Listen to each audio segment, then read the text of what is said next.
sound plays, right? I just want to be able to. Good. All right, man. We're live. How's it going, man? It is going awesome. I'm glad to be here. Yeah, we definitely appreciate you jumping on and everything. So, yeah, we were just kind of hoping if you want to give some of the listeners just like a background, because you know, like you said, in the martial arts community, like you're definitely almost like infamous. Like I think you're like the same thing with like when I met Garrett, you were like someone I'd heard of for a long time, but never actually like met in person. So, okay, well, you know, martial arts was always a big part of my life. I got involved with martial arts when I was really young. I was 5 years old, 1979. So that's a bit of a reflection of how old I am. And, you know, I stuck with martial arts basically from 79 all the way into the mid-90s. And I think I have a very stereotypical story in the sense that, you know, I met the Gracies for the first time, 1995. I met Hoyce and, you know, got destroyed, couldn't pass his guard. He wasn't using any hands. Mm-hmm. And, you know, when you had... you know, like 16 years of martial arts training and, you know, you're young. I was, you know, young, fit, and like, just, it was very disconcerting. Mm-hmm. So at that time, I really started to put an emphasis on Brazilian Jiu-Jitsu, 95, 96. And then Hickson came to Canada and did a seminar. I think it was 97. So I started training with the Hickson Gracie Association, and, as you may or may not know, Hickson's older son, Hoxton, died. And that was in 2000. I got my blue belt from the Hickson Gracie Association. One of his longtime black belts, his name is Luis Tereda. He owns and operates Maui Jiu-Jitsu right now in Hawaii. And, you know, at that time, obviously, it was a very difficult time for Hickson. I was going to California 2 to 3 times a year. So, you know, I had a conversation with the powers to be out there at that time. They said, listen, you know, you're flying 5-6 hours. Why don't you drive 5 or 6 hours and go train with Renzo? So, you know, I was really bummed out. This was in the summer of 2001. And, you know, at the time, as you guys know, Hickson was kind of a legend. And, you know, my whole goal was I wanted to be a Hickson Gracie rep. And one of the prerequisites was you had to do 10 privates a year with Hickson. But he was not in any position, you know, personally to do that. So I was pretty resentful and I was pretty upset, but obviously I understood. I mean, like, he lost his son, obviously a very life-changing traumatic event. And then I took the summer of 2001 off. And then, you know, fateful day, September 11th, 2001. Yep. I was working for an armored car company. I was in a facility filling up an ATM, saw the Twin Towers. And 2 weeks earlier, my cousin, who's a VP, he worked in the Twin Towers. And we had made arrangements. I was going to New York to see him. So like so many people, you know, I lost my cousin that day in the Twin Towers. We're very close. And that was a very difficult thing. So fast forward, you know, a couple of weeks, I think like the rest of the world, I was outraged with September 11th. And if you remember, tourism and the air travel had almost ceased at that point. Yeah. So at that point, I decided to take my own little stand. I took my mother. We ended up flying to Hawaii from Canada. It was like $800 return. Ended up staying out there for 3 weeks. And at that point, when I was in Hawaii, I met Helson. And, you know, I trained there for 3 weeks. He was unbelievable. Took me into his academy. And this was kind of my first time back in jiu-jitsu because I was obviously upset what had transpired with Hickson. You know, I was being a little bit selfish. I was, you know, I didn't get what I wanted, so I was having a suck attack, basically. And, then he said, I'm doing a seminar next week in the Bronx. And I'm like, you know, I'd never been to New York. And, you know, with what had happened, I was, you know, pretty skeptical. Mm-hmm. And when I got back to Canada, I got a call from my cousin's wife, and they had identified and found his remains in the Twin Towers. So I went down and I did the seminar. I went and, you know, I did what I had to do in regards to my cousin. And when I was in New York, I obviously went to Ground Zero, and then I walked into Renzo's Academy. And in 1997, I had met Renzo at a seminar in Toronto, and things were a lot different back then. Like I got to roll with him live with Renzo. And, you know, I walked into his academy 4 years later. It was the typical, hey, monster, like, you know, how you doing? And we had a very, I want to be PC. We had a very Renzo-esque night in Toronto. So it was a very memorable night, and he remembered me. And, you know, as I said, he gave me the typical monster. We spoke. He actually took me next door to Gray's Papaya. This was before they are where they are now, and I hate hot dogs, and especially Gray's Papaya. But, you know, you choke one back when Renzo buys it for you, and everything just felt that right. You know, I was in New York for an absolutely horrible reason, and, you know, I was attending the Helson seminar. But that connection with Renzo, you know, it undoubtedly changed the course of my life. So that was in October of 2001, and I got my purple, brown, and black belt from Renzo. You know, I've been with him ever since, you know, coming up on 20 years, and known him for almost 25. So that's basically my background. And then in 2001, when I became affiliated with Renzo, I opened the school. I subleased a couple spaces, so I was teaching 6 days a week, 3 days in one, 3 days in the other. And basically what happened is in 2003, I opened my first facility. My first black belt, Hammer, he was with me since like 2002, when before I even opened my first full-time facility. And, you know, from 2003 to 2010, I opened 2 more additional schools. I was at 3 schools. In 2010, I founded Rec Success, which is my martial arts consulting company. And then between 2010 and 2017, I opened 4 more additional schools. So in 2017, I had 7 schools. And then I had an affiliate network, because black belts are not nearly as common in Canada as the US, for example. Yeah. I had 16 affiliate schools.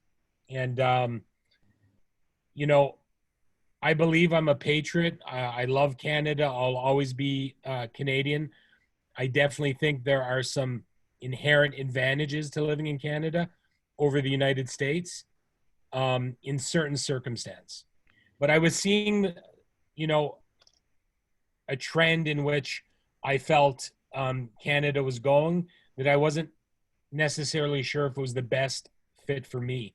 And I think having the value, I've got 5 kids with my wife, and having the value of having my kids move about freely with an American passport as well as a Canadian passport, being able to live where they want, work what they want, was very important to me.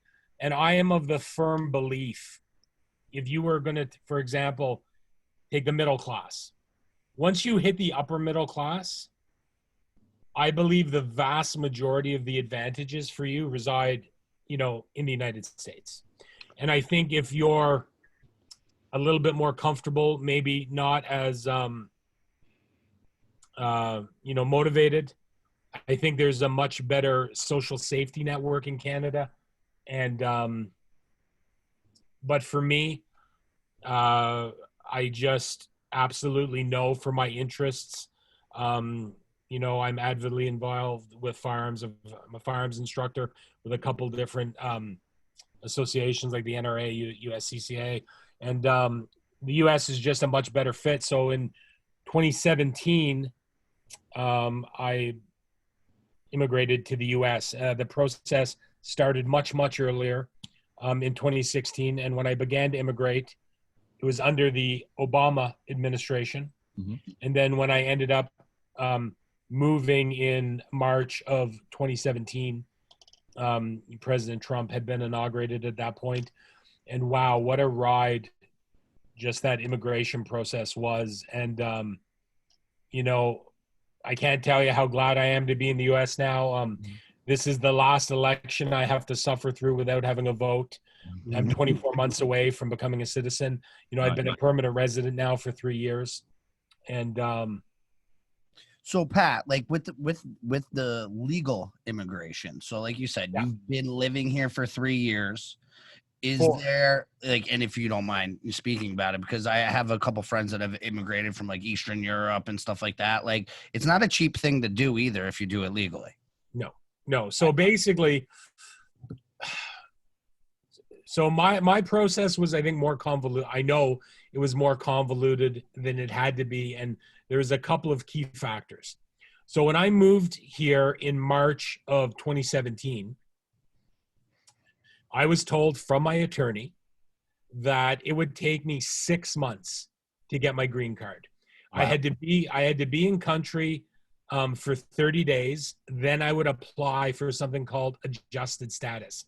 Now, before this, in the fall of 2016, I submitted what they call an EB1 application. And that is, it's common knowledge. Anybody can look it up, but it is a visa for an alien with an extraordinary ability.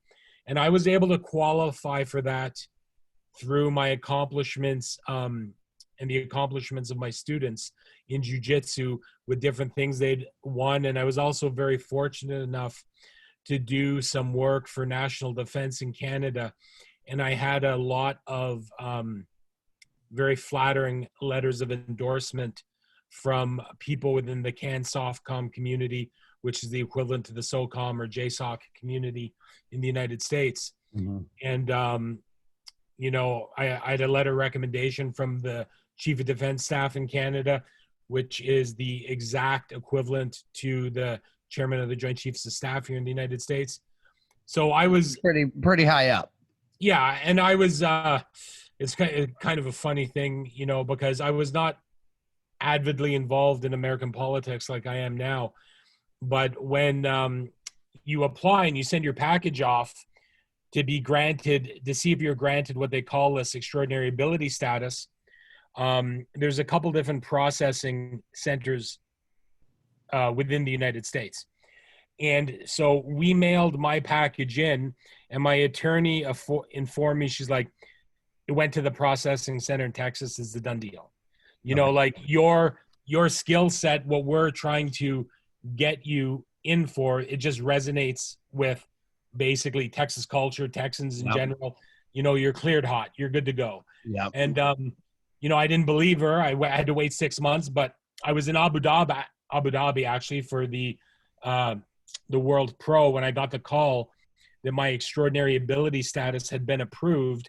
My entire family was in Orlando at a wakeboarding competition. I said, that's awesome. I changed my flight from Abu Dhabi to Canada, went Abu Dhabi to the United States, and, I never looked back.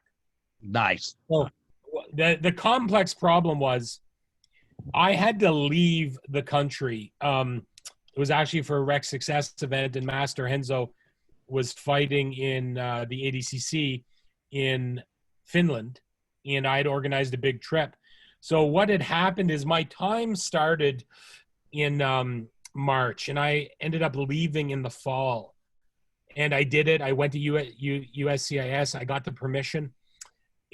But what I didn't know, what they didn't tell me was my time would reset if I left the country, even legally. Really? Even though I was allowed. I had authorization. So what happened was I didn't know that. I got back, okay, and at this time President Trump was in office, and USCIS was getting hammered and just flooded with DACA applications. So any of the immigration reform that the president wanted to change didn't affect me. It didn't affect my immigration case, but it bogged down the system. So I got back in October of 2017. I got my green card March 5th, 2018. So I was in the United States for a full year before I got my green card. So I've been a green card holder now for 3 years. However, I've lived, 2.5 years, but I've lived in the US for a year longer that I was unable to work. And because I left, my children, my infants, and my toddlers had their U.S. paperwork, and I didn't because they never left the country. I know, that's crazy, right? Yeah. But now because their application was predicated on mine. So then you have to be a green card holder now for 5 years before you can vote, or 6 years. What is that? So no, I mean, a green card holder cannot vote. Once you're a green card holder for 5 years, then you can apply for your citizenship. Yeah, I mean, it's very, if you don't have a criminal record and you pay your taxes, you're good to go. It's just procedural at that point. You go in, you do the Pledge of Allegiance, and that's it. And I think you can handle the Pledge of Allegiance, right? I know it off by heart. I'm good to go. Perfect. Yeah. They take the shit out of schools. I don't know, but I know it's insanity. Like me and Drew talk about it. Like we were just talking about it on the other podcast. Like they took civics out of school, like I think in the 60s, and turned it into social studies. So you don't even learn about like the legislative branches that much anymore. Like all the things that happen to make laws and like your constitutional rights. Like they did have that in school, but it wasn't like as intensive where like you really know your rights. You really break down each article, unless I slept through that part. That's a good possibility. but I mean, now that you realize how much that stuff really affects your life, your everyday life, especially if people know how to do stuff on the slide. And there's so many amendments and amendments to articles and changing things around and other people's interpretations of it. Yeah, you pretty much have to go back to Schoolhouse Rock to like learn any of that stuff anymore. And what's absolutely crazy to me is, and my absolute, and I'll be frank, I'll be completely transparent. You're not going to get many Americans or immigrants who's more pro-American than I am. That's just the reality. And my sharpest criticism for Americans in general is they need to get the fuck up and go travel and see some other parts of the world. I've been extremely fortunate with jiu-jitsu. I've been all over the world. I mentioned D&D. I've been to Afghanistan twice in a combat zone twice. I've been to Saudi. I've been to Jordan. I've been to Israel. I've been to Abu Dhabi 15 times. I've been all through Asia, Thailand, Singapore, mainland China, Inner Mongolia. And the United States is not perfect, but the world over, people dream generally about going to the U.S. And so many of my Canadian brothers and sisters get married at me, but in China, when they're having like all the suppression going on in Hong Kong, they're not holding up Canadian flags. Yeah. They're holding up Old Glory and they're holding up pictures of the president. And, it is pretty much the global dream for most people is to go to the U.S. Yeah, that's like we said the other day too. It's not like, somebody's over there and they're like, yeah, let's go to Venezuela. I think that's where I'm going to have a better life for my family. I think that's where we're going to have more rights, everything else. It's like the American dream, right? Everybody wants to, not everybody, but most people, when they're looking to come to our country, they're looking for the American dream. Well, and I mean, people have to understand that, this is one thing that I'm very critical of Canadians on, and people are like, Pat, why do you like it in the U.S.?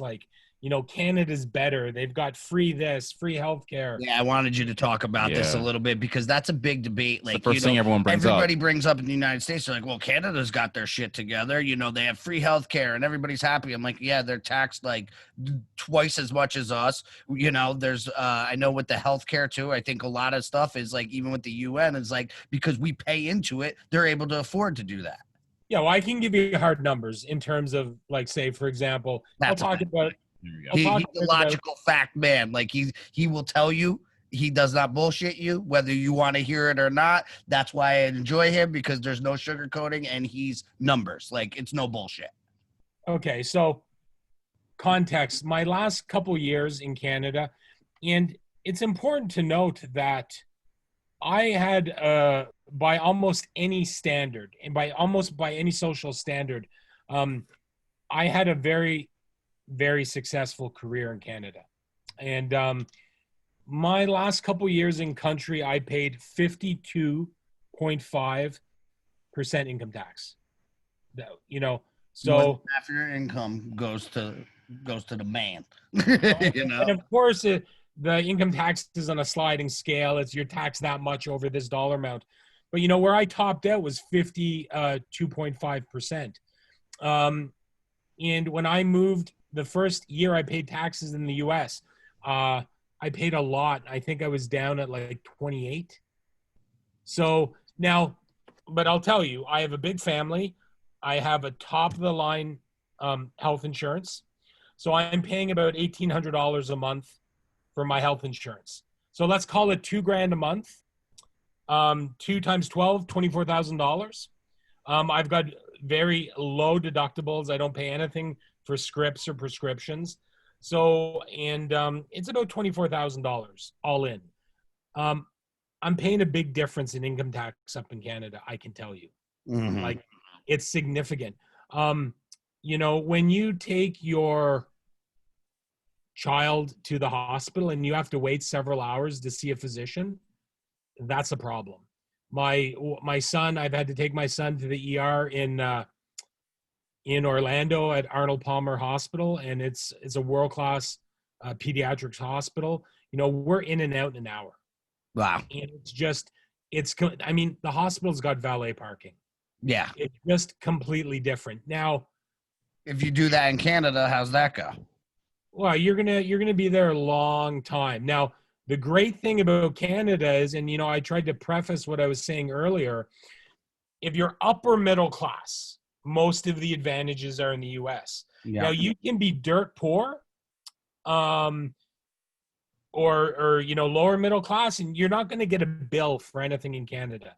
Unfortunately, that's not going to happen in the US. There could be co-pays, and there's different doctors and anesthesiologists and in network, out of network, that type of stuff. It's not perfect.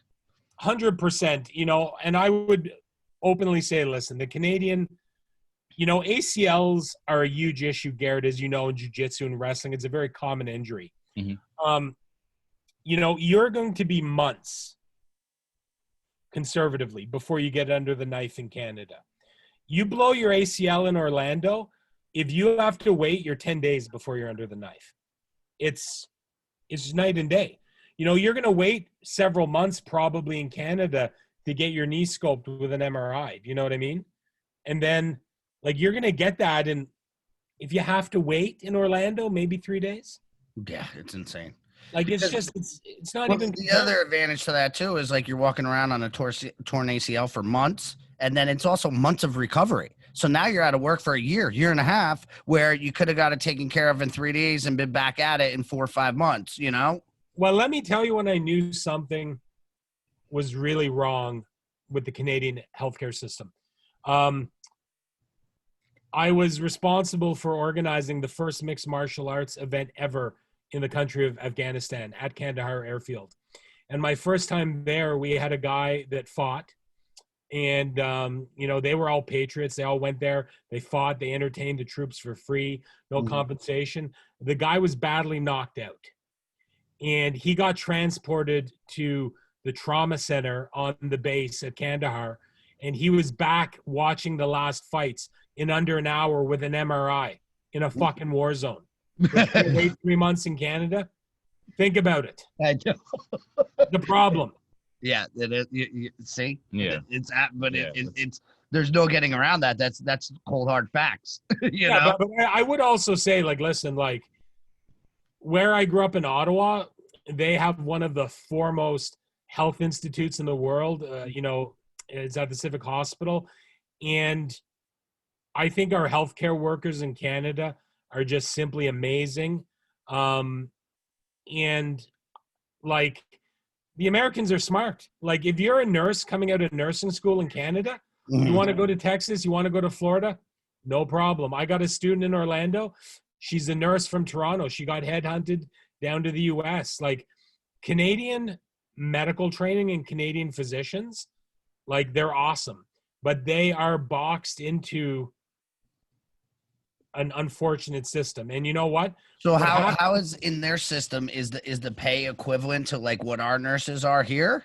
Or is it just because it is a more socialized healthcare, they don't get paid as much here, they don't get paid as much there? to keep. You know, I don't want to talk out of school. I know the nurses in Canada are very well paid. Okay. I have a friend of mine. You know, she was a nurse in Canada. She went down to Phoenix for a year or two. They gave her a BMW. They gave her an apartment. And, you know, I know they're paid very well in both countries. I don't know the particulars, but, you know, I wouldn't want to take anything away from the medical personnel in Canada, because I think that would be an unfair statement on my behalf. I just think the system needs work. But, you know, in truth, I think, you know, the American system needs work. But like, here's like misinformation in Canada. Okay. If you have a car accident in the United States, they're going to take you in. You're on death's door. They're not fixing you if you don't rip out your credit card and pay them. Yeah. They're going to let you die. Like, that's bullshit. Everybody knows that. Yeah. You know what I mean? And, you know, I think both countries have a very, very skewed view of how each country works. Typically, the Americans think it's all unicorns and rainbows in Canada. It is not. Yeah. And most of the Canadians, in their ignorance, and I say that with a high degree of conviction, think it's just like Armageddon in the U.S. They've got no idea. Yeah. So now that you're up there right now, right? How's the climate up there going on compared to the U.S.? Because I mean, you live in like the freest state ever, Florida, which is awesome. Gun toting, ready to rock and roll. They don't care, no mask, no nothing. They're being Americans down there, in my opinion. But you know, like you've got to see it, and you have traveled a little bit, right? Because you have guys competing. So I mean, you also went to Texas, which is pretty open. I know they're a little conservative on certain things, but you know, you still have traveled through this, so you have a unique perspective where you get to see, you know, different countries and how they're handling this. Well, to give you an idea, from the end of June until mid-August, I was living with my entire family in Phoenix. So yes, I saw you traveling, yeah. Arizona's a hot zone. For 12 out of 14 weekends over the course of July, August, September, I was in Texas every weekend. And then obviously I'm back in Florida. So when you look at conventional mainstream media, the worst areas in the US, you know, obviously besides the onset in New York and New Jersey, they're like, oh, Florida's the hotbed, Texas is out of control, the hospitals are overrun. And then again in Arizona, I spent the last 4 or 5 months in all those places, and I just think it's complete garbage. It's just a complete exaggeration of the facts. You know, today in Florida, we had like around 2,000 cases of COVID. But I mean, like, listen, there's 21 million people in Florida. There's 35 million people in the entire country of Canada. It's not comparable. You know what I mean?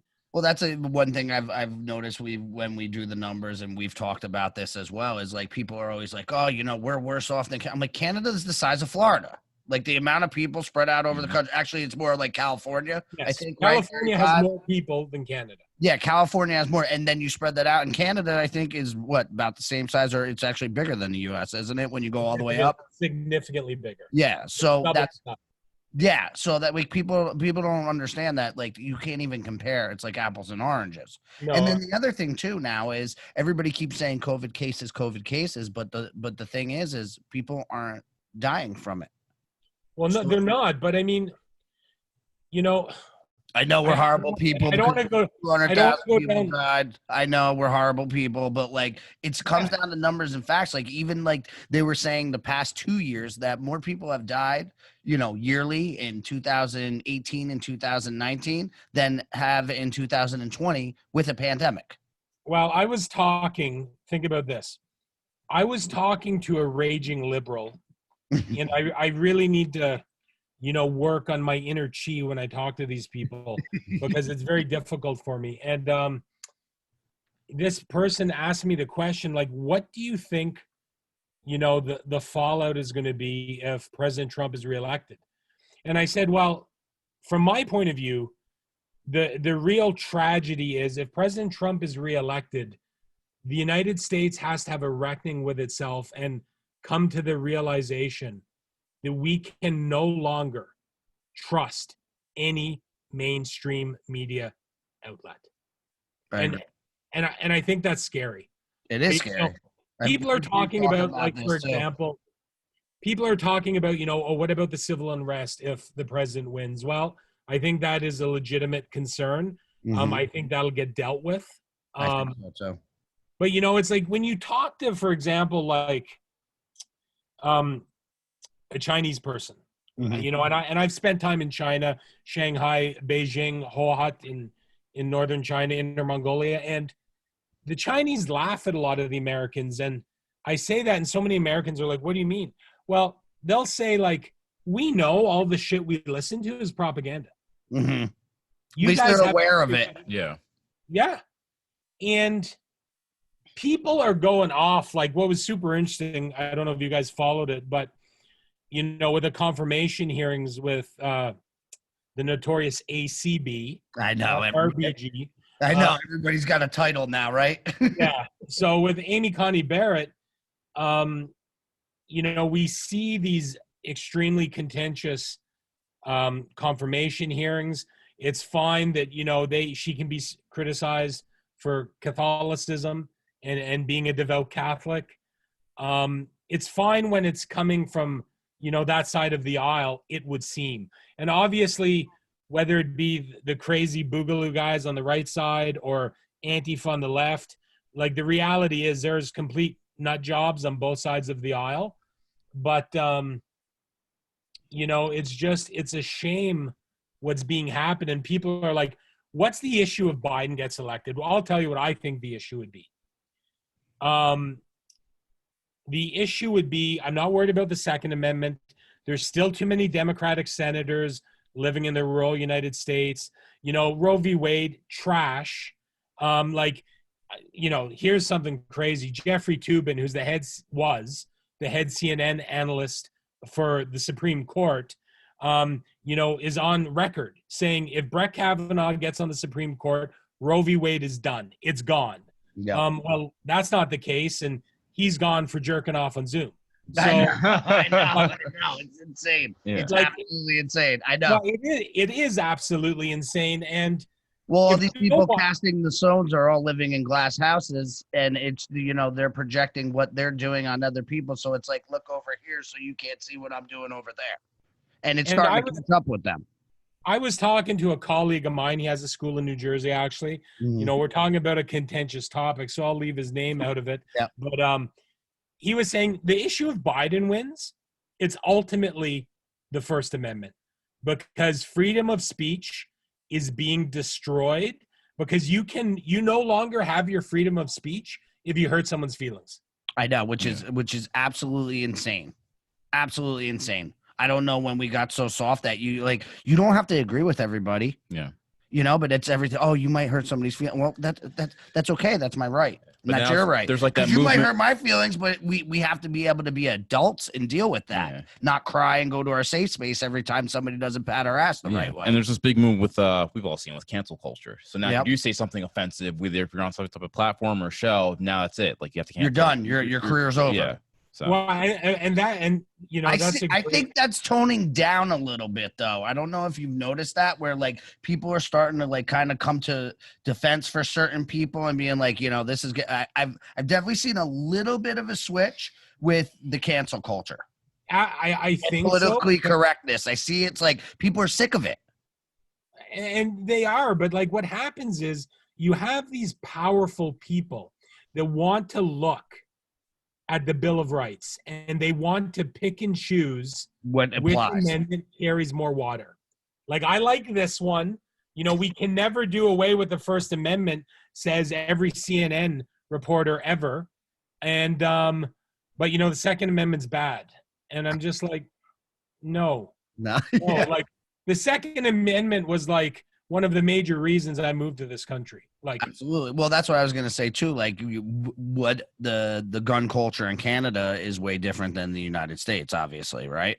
You want to hear a gun culture story from yesterday in Canada? Yeah, absolutely. It's insane. I want to hear it. Bring it on. So I had a buddy of mine who owns a federal firearms license in Canada. He is an RCMP, a Royal Canadian Mounted Police Officer, and he builds firearms, precision long-distance firearms. He built me 3 308 sniper rifles with sequential serial numbers for me and my 2 sons. Yeah. And I was going to give them for my sons. So he went to Canada Post yesterday to ship the firearms legally. And he shipped the firearms over to the other side of the country, British Columbia, because in Washington State, that is where the importer to the U.S. is. They bring the guns into the U.S. They go and they get the ATF stamp on them, so they're legally, imported to the United States. And the post office outlet was in a drugstore. And when the manager came back after my friend left yesterday, they don't like firearms. So they refused to ship them. And they called the police, and Guns and Gangs went and confiscated $18,000 worth of rifles yesterday. Jesus Christ. And everything, Garrett, was done It was legally. legit. Yeah, no, you have your firearms, all your licensing, everything else, serial numbers, everything. And people don't understand, like, they're expensive guns when you have somebody build it for you, like a long-distance sniper rifle. And the action is blueprinted. It's like, this was a big investment for me. And here's the crazy part. There is no right in Canada to own a firearm. How is that with the Indigenous people there and with the so Indigenous people, Garrett, have a separate set of laws. Rules? Oh, absolutely. Oh, I did not know that. Yeah, so, they're allowed to, like, for example, hunt year round. Well, yeah, okay, yeah. So, like, how do other people? Because it is a hunting culture. Because there's a lot of wilderness in Canada. Oh yeah. So how do you get around that? You don't. You are at the whim. We have something in every province, which is, just like a state, called a CFO, a Chief Firearms Officer. And it is literally at the whim of that individual. So what's going to be interesting is, are we going to get these firearms back? Because police don't like to give firearms back. Now, I think our saving grace, I'm hoping our saving grace, is the person that built the firearms and shipped them is a police officer himself. So I'm hoping there's a good guy transaction there and a bit of professional courtesy. But when you have $18,000 tied up in firearms that could just be washed. Yeah, in stasis, it's a concern. Oh, God, that's terrible. Well, and you don't have any right. And Canadians are proud. So, like, for example, 6 months ago, they wrote something called an order in council, which is, loosely comparable to an executive order, banning all AR-15. I saw that. Military assault-style rifles. And they have given people 2 years, before there will be a mandatory buyback. You have to turn them in or you're in violation of federal law. So then you go to jail. Yeah. So that's basically communism and socialism all right there. Yeah. Yeah. Yeah. Like, people don't understand. I don't think people understand. And I think, like you said, you have a unique perspective because you've lived in a country. And like you said, there's a lot of great things about Canada, obviously. Absolutely. We're not dogging, but like any other country that has disarmed its people, it doesn't look like it's ended up well. And everybody goes, oh, well, Australia. Look at the shit that's going down in Australia right now, too, with the censoring of speech and everything else. There's a lot of stuff going over there because I keep getting sent by a couple people I know over that way. And they're like, dude, shit's getting crazy over there. Well, check this out. So if you, for example, just yesterday, New Zealand and Australia are neighbors. You think it's close, but I mean, it's hours on the plane. Yeah. Big ocean, the Pacific. But so New Zealand said, listen, we'll open up tourism between Australia and New Zealand. So the Kiwis can go over to Australia and go about their business. However, if the Australians go to New Zealand, they must do a mandatory 14-day quarantine. And however, they don't trust you to do it yourself in New Zealand. So you need to go to a government facility to do your 14-day quarantine to the tune of $3,000. So you have to pay $3,000 to go sit over there for 14 days to then enjoy your trip. Exactly. That's insane. Wow. But that's what And check this out. You know, gov.nz. It's all on their website. Like, they're proud about it. You know, this is not like, and this is what happens when you get every like raging liberal, like, oh, you got that from like Breitbart. Like, no, it's on the government of New Zealand's website. I know. That's credible information. Well, you know, I think the tough part, and that me and Drew have seen too, and I mean, you've seen obviously in here, is like, you know, that's the war going on of just information warfare right now, is like, oh, that's your source, CNN? Like, well, I know me and you are more conservative, you know, so like, we're like, CNN, garbage, MSNBC, garbage, everybody, and anytime we share something, they're like, oh, Breitbart or Blaze or like, you know, whatever it is, Independent, Fox, you know, this, that, and I tell people all the time, like, I don't even watch the mainstream media. I haven't watched it. I have my certain people I listen to, you know, on podcast and here that I've been listening to for years, you know? So I think it's just so hard. We were talking about the other day. It's just, if you're shoved that stuff down your throat, it's very hard to think outside the box. And you think that everything outside the box is a conspiracy theory or bullshit. Well, even when you try to cross-reference between all those various platforms, like none of it adds up. Yeah. It just doesn't make sense. Absolutely. And, you know, that's why I was actually, I think you guys know who John Danaher is, right? Yeah. Mm-hmm. So I was having a text conversation with him, and, you know, John's a unique individual. He's not an overly complimentary fellow. And the last text he sent me was probably the best compliment he's ever given me. He's like, Pat, you were very wise to move to a Republican state when you came here. And it's funny he said that, because my three leading states, primarily based on taxes and, you know, gun laws, was really Nevada, Texas, and Florida. And I ended up in Florida just logistically, same time zone as most of my business partners, direct flights from Ottawa. And, but I mean, think about it. I picked where I was going to live based on that, because I don't think I've got a crystal ball. I don't think I'm smarter than the next guy at all. But I don't think that this ideological shift is over. I don't think so either. I know. I said to Drew, like, when this stuff started going down, I looked at Randy and I said to her, I was like, we're moving to Texas. We're going to have to figure something out. We're moving the kids. But the reality is, Garrett, a guy like you're making it work in New Jersey. But this is my honest to God's belief. Mm-hmm. You're making it work in Jersey. You're doing well. I think if you go to Texas, you'd blow up insane. Yeah. That's what Yep. Drew said the same thing to me. He's like, bro, you in Texas? He's like, I think you would be. I'd be sad to see you go, man, but I think you'd kill it if you went to Texas. You see up on the shelf behind you, your American flag? That's right. That's my grandfather's. I got an email today from Marco Rubio. He sent me mine that flew over the American Capitol. Oh, no shit. Wow. That's pretty awesome. I don't know if you know this, but all the senators have a program. So say it's your son's birthday in a month. Yeah, my son's birthday is actually, my middle one's birthday is actually Saturday. So short notice, but you can email your senator and they will fly a flag for you over the U.S. Capitol that day and then mail it to you for like $30. No way. I didn't know That's that. pretty cool.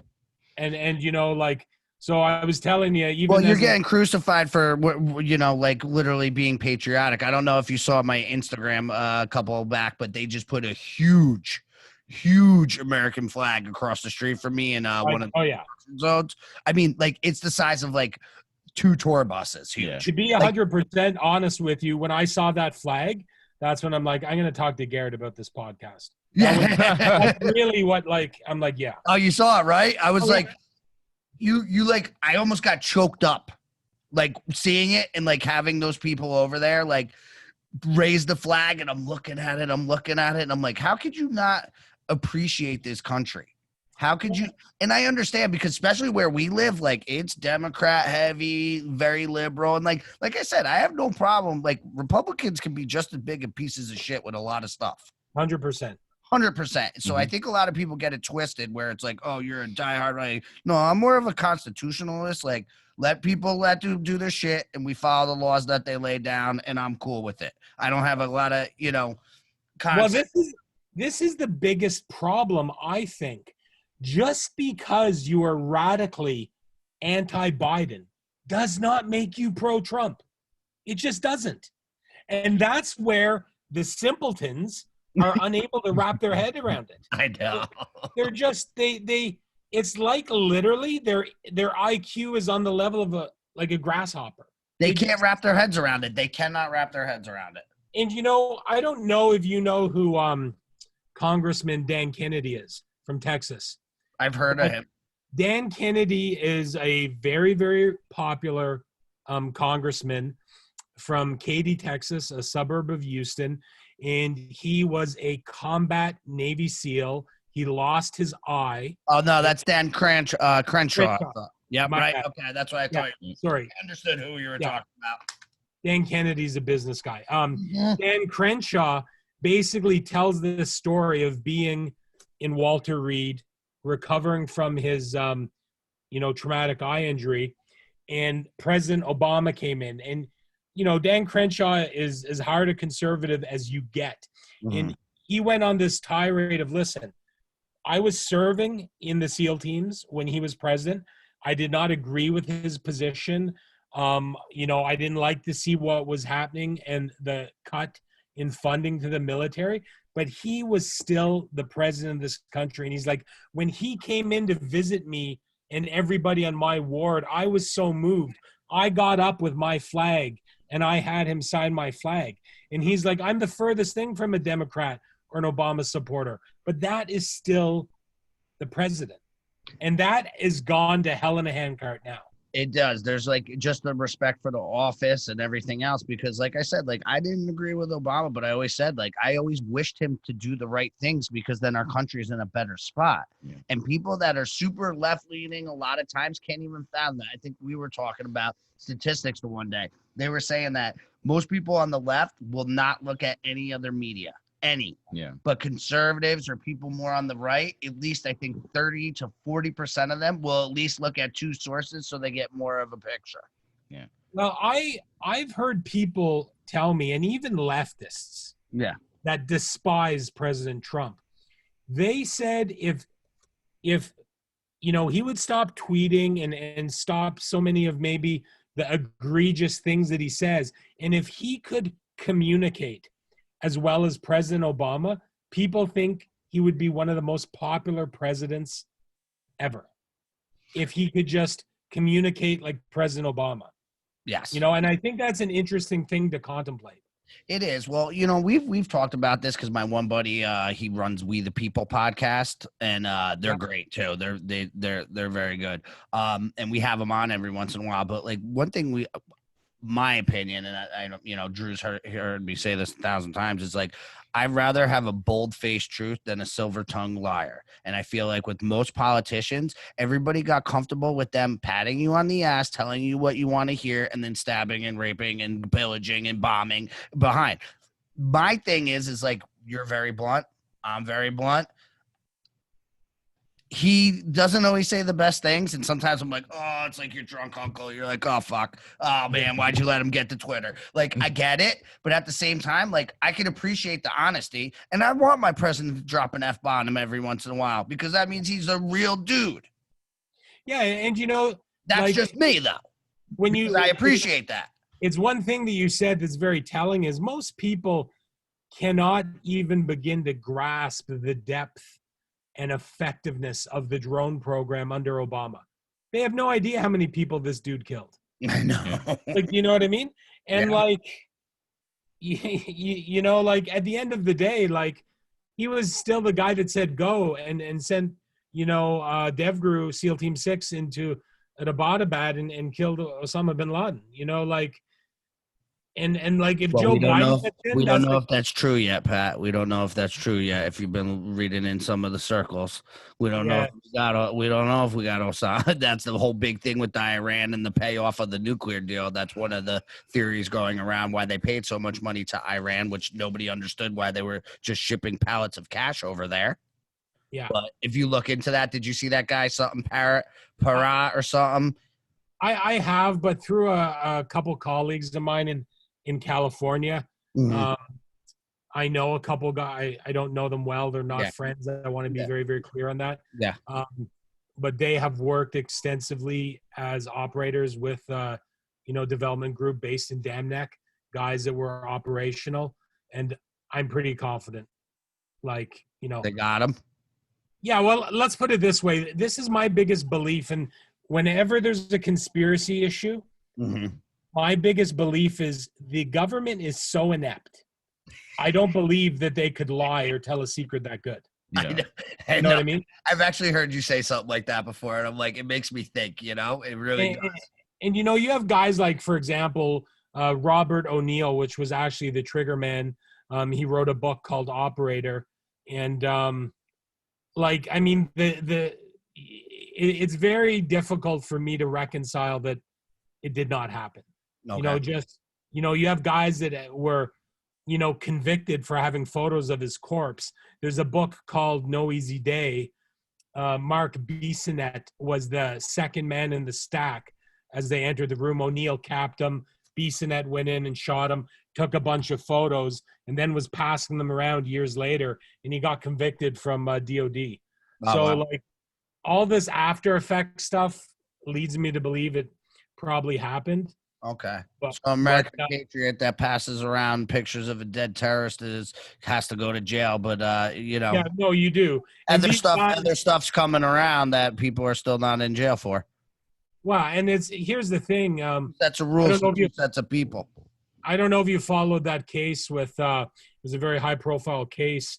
It was a Navy SEAL by the name of Eddie Gallagher that was on trial for murder. And this is a big bone of contention for me because kids sometimes they grow up, they want to be this, they want to be that. And I moved to the US and my oldest son Renzo was 8. Yep. And he's 12 now. And he sent me a picture today and he's out on a run. Like, he is really focused about joining the United States Army. And having been to Afghanistan, being a civilian, being at Kandahar Airfield on a couple different occasions, seeing the sacrifice of not also the Canadian soldiers, the American soldiers, the entire NATO contingent there, I believe these veterans, there's over 2 million veterans in the United States right now, combat veterans, and I'm concerned about the treatment in which they receive, and I think these guys are national heroes. I think they're national treasures. Unfortunately, a lot of them have a lot of deep-seated issues coming from post-traumatic stress. Yep, I lived with one of my roommates for a couple of years. He was over in Afghanistan, and he came back, and he had some issues where it was sad, and he would go to the VA, and they would just jack him up on drugs. That's what they would do. He didn't deal with it, and he had some problems. Went down there. I mean, he used to literally. I would leave for the weekend, come home. He would paint my windows black so you couldn't see in them. He would nail his door closed every night. Like, I'd be like, "What the fuck are you hammering, man?" And he's like, "I'm just making sure nobody can get in." And I'm like, "What happens if there's a fire?" He's like, "I'll rip the door off." I'm like, "Okay," But I've seen it firsthand, and it's sad. And I've had a couple other friends that came back, and they had a really hard time with drinking and drugs and everything else because of the doing 2-3 tours and being in Fallujah and everything else. They had a real hard time, man. It's funny, when I moved to Orlando because of rec success and because of some of the success I was able to have earlier, and I was able to open the school in Orlando that I want as opposed to the school that I need. And I know a bit of what I do down there in Orlando, and it has a very different focus. But one of the things that I go out of my way to do is I really try to cater to the veterans. I offer them a significant discount. I try to remove all the barriers for entry to get those guys on the mat and training. And there's another Navy SEAL. His name is Mitch. I'm going to butcher his last name. This is not right, but it's like Aguilar or something. Yeah. He founded something called Adopt a Cop. And it's a great program. I'd encourage any academy owner in the United States to look into this Adopt a Cop. And it's where you hook a police officer up who's approved by the charity, and you provide him free training, and then Adopt a Cop is going to pay some tuition towards other police officers. And I was just signing my affiliation agreement yesterday because I believe, like, you want to talk like the absolute most insane thing, like defund the police. Like it doesn't even make sense. Yeah, I've been on a couple podcasts where they've actually had me on speaking about that, defunding the police, and we were talking about, they need more training. You don't need to defund them. They need more money. And they need more money to have proper training and then being able to train consistently. Because, you've been in my industry for a long time. A lot of guys, I can't get hurt. Oh, the job won't pay for it. And I've talked about this, like even when this all went down and they were talking about defunding the police, I had a lot of corrections officers and stuff. I did something similar that I think you did something like this. But I did 6 months. We have your 6 for 6 months. So we gave them 6 months free training to come in to start, doing that. But a lot of them didn't take, some of them did when we picked up a couple really good guys, great people. But they were humble enough to come in and be like, I don't know it all. I want to be safe. I want to go back to my family. I don't want to be on the fucking nightly news. Yeah. I think what's fascinating too, from actually training with cops over in Denville, just a lot of the questions they always ask about, what can I'd ask them all right, well, what can you do essentially from different types of holds? And it's surprising me how much stuff they actually can't do to immobilize somebody. Well, look at what de Blasio's done in New York. Mm-hmm. You can't even restrain someone on the ground. Well, so, the people that are making these rules, Pat, have never been in a fucking fist fight. No, they haven't. And positional asphyxiation comes from ignorance. Yes. So I've said it. Yep. We said it too. We all know what Neon Belly can do to somebody. Yes. Daniel Gracie has tapped me with Neon Belly. Yeah. And I cried blue belt. I was he's like, you don't tap for position. I'm like, well, then take my fucking arm and break it, because get off my chest. But I took that lesson, and now I got a motherfucker of a Neon Belly. So, but we know you can literally hold somebody with no hands, just your knee, and we can control them, and we can make them want to give up without hurting them. And I think, but what happens is we live in this age of political correctness, and we've entered a quagmire. It's completely cyclical. So we tell the cops, for example, here's more funding. You need to train more, get better to restrain people. Then you're going to get, the pussies that don't want to train, that are too soft, they're old, they're out of shape, and then they push back. And in our age of political correctness, we can't toe the line with them. So we let them away with it. And then they shoot someone. And we're just in this vicious circle until we can address the issues of some people just might not be fit to be a police officer. Absolutely. That was even, I think, a big thing a couple of years ago in Jersey. You used to have to be and I mean, I'm a midget. You've all seen me, but you had to be 5'10" or at least 6 foot to be a state trooper. And then, it was racist because, Asian and, certain cultures, the Filipinos, they're not as tall. Yeah. So they had to adjust it, which, but I mean, and we all know from training over the years that just because you're big doesn't mean you're bad. But at the same time, it's the presence. Yeah.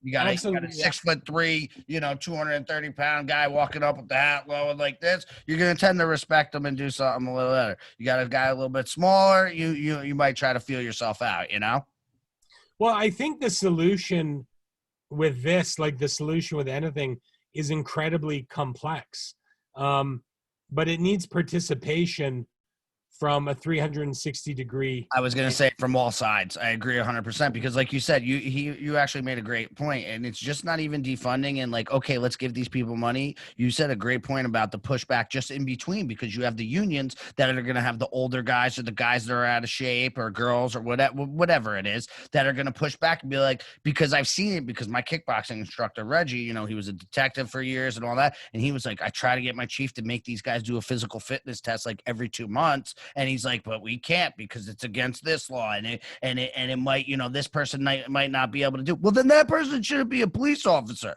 If you can't do, 10 push-ups every 2 weeks, come on, man. And you're supposed to protect my life. And I've seen some of them shoot, man, and you shoot better than most police officers. Oh yeah. Well, I know you shoot a lot. I know you're proficient. Yeah, it's just, again, it goes back to people's feelings. We've got to do what's right for our community, for our society, for our country. And how about for our kids? That's the biggest thing, too. I don't know if you see, because me and Drew have spoken about this before.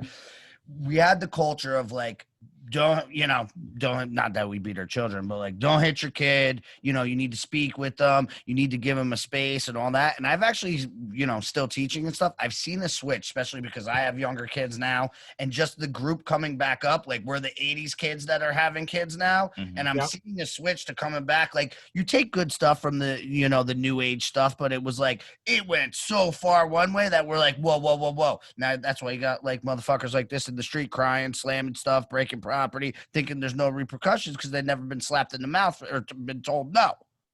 It's like, who the fuck thought that participation was? What's that?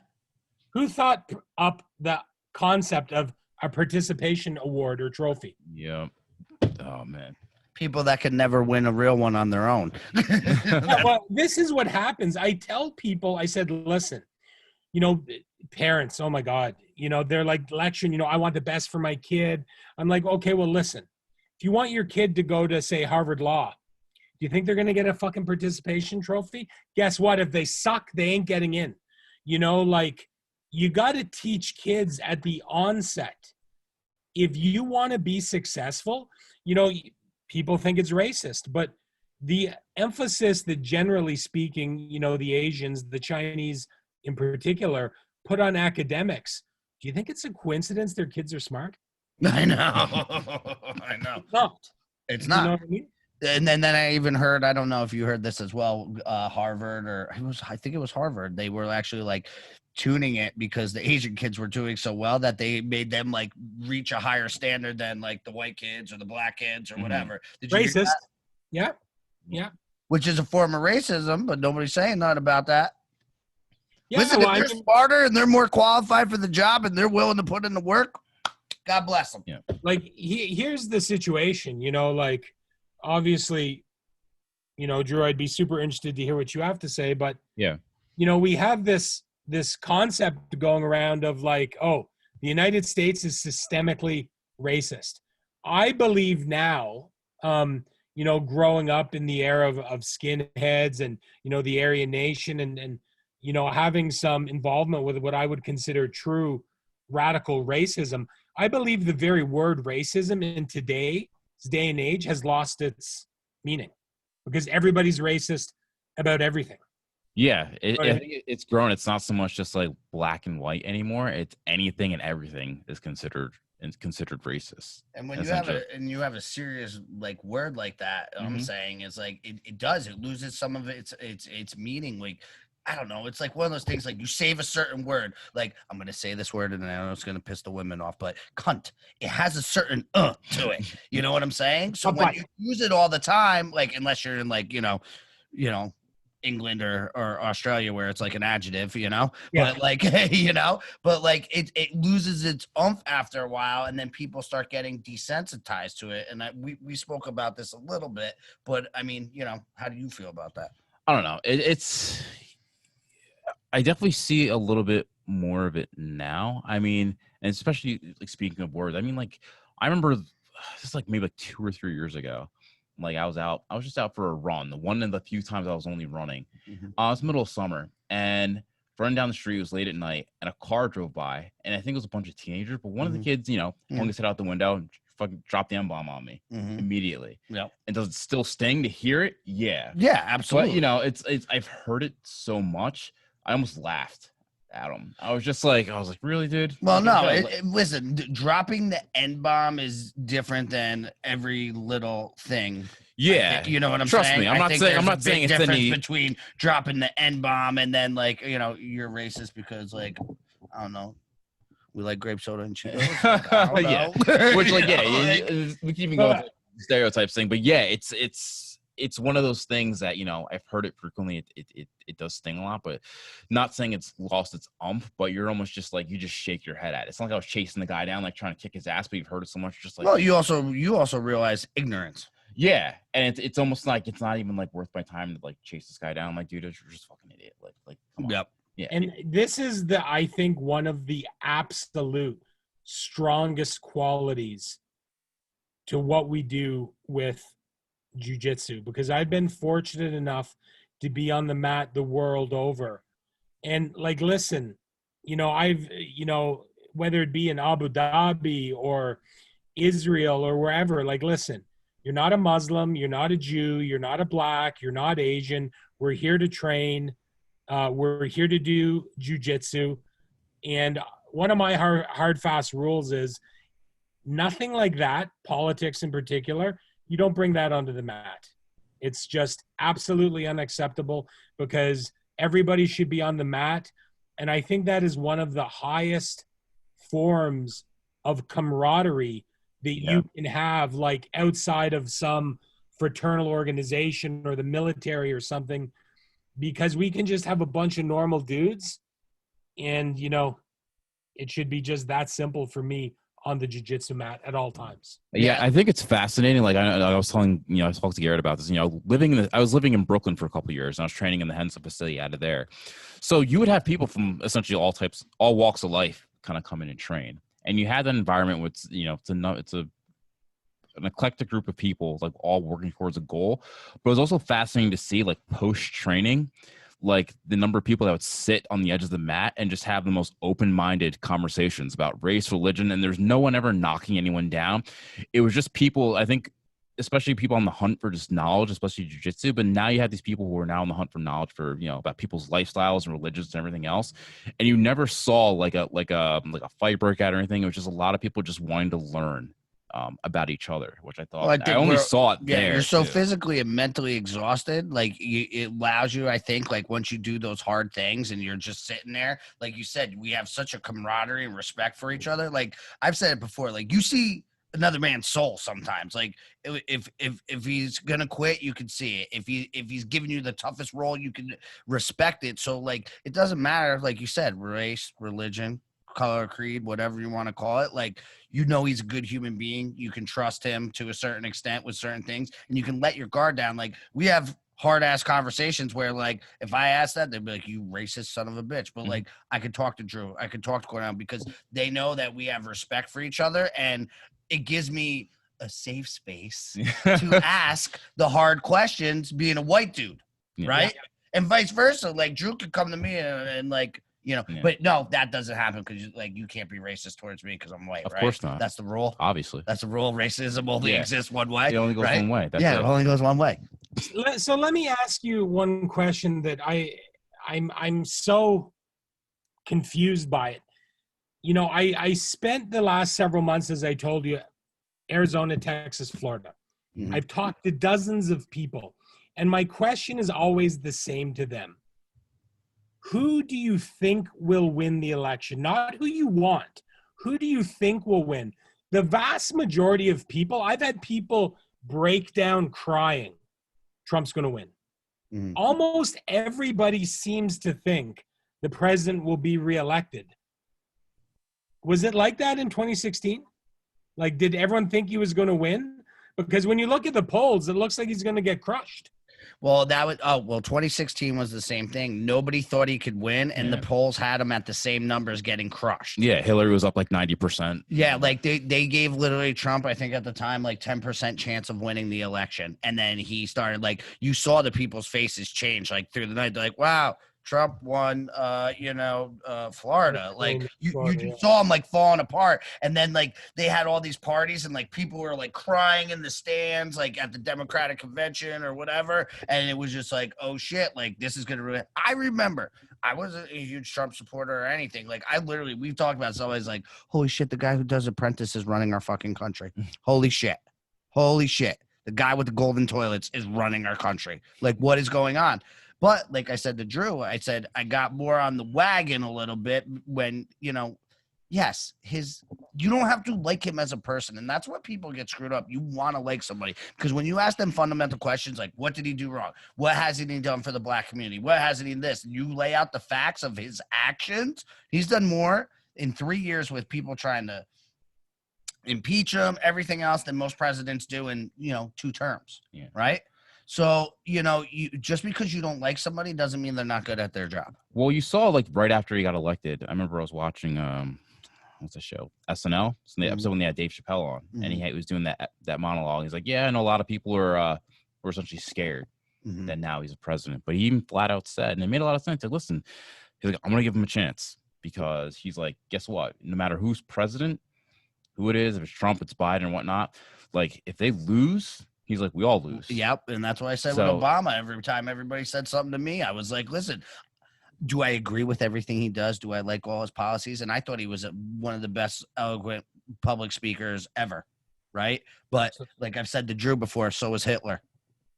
Yeah. I mean, his charisma talked a country into the most insane action in probably the history of the world. Exactly. So, just because, but like with Obama, like I said, just because he had the great voice, but like I wanted him to do well, because if he's doing well and he's doing the right things, we do well and we have the right things being done for us. But I think that's just having an open mind. Now, getting back to who we think or who we saw because of 2016, they said that he was going to get murdered 2016. He didn't have a chance in hell. Hillary Clinton, and then, obviously he didn't win by a landslide or anything, but he won by a substantial amount of the Electoral College, right?